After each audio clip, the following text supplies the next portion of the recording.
Today we're diving into Proverbs chapter 1. This chapter sets the foundation for the entire book of Proverbs. It explains why wisdom matters and what happens when people ignore it. These Proverbs are attributed to Solomon, son of David, king of Israel. Solomon was famous for wisdom. People traveled long distances just to hear him speak. The text explains the purpose of Proverbs: to learn wisdom, to understand discipline, to gain insight, and to live with righteousness, justice, and fairness.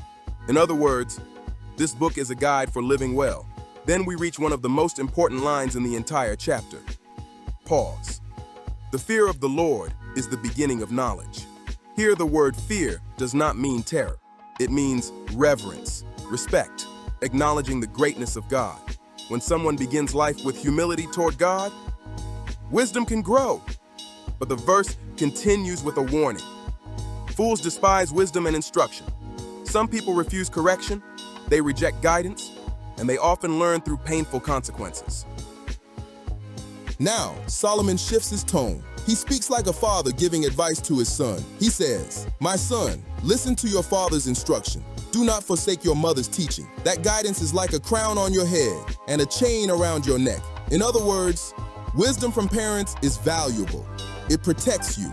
It gives you honor. Ignoring good advice can cost a lot more than people think. Then Solomon warns about bad influences. He says, if sinners try to entice you, do not give in. Imagine someone saying, "Come with us. Let's ambush someone. Let's take what they have. We'll split the profit together." They promise easy money.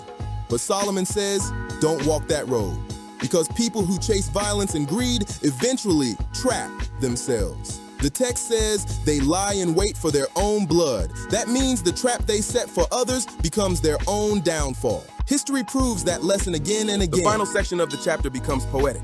Wisdom is described like a person standing in the streets, calling out to the crowd. She raises her voice in public places. She asks a question. Pause. How long will the simple love their simple ways? How long will mockers delight in mockery? How long will fools hate knowledge? Wisdom is offering guidance before disaster happens. She warns people. She calls them to change, but many refuse to listen.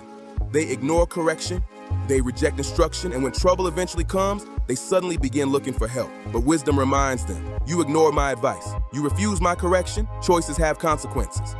But the chapter doesn't end with judgment. It ends with a promise. Whoever listens to wisdom will live in safety. They will dwell securely and be at ease without fear of harm. That is the message of Proverbs chapter 1. Wisdom is always calling. The real question is, will we listen?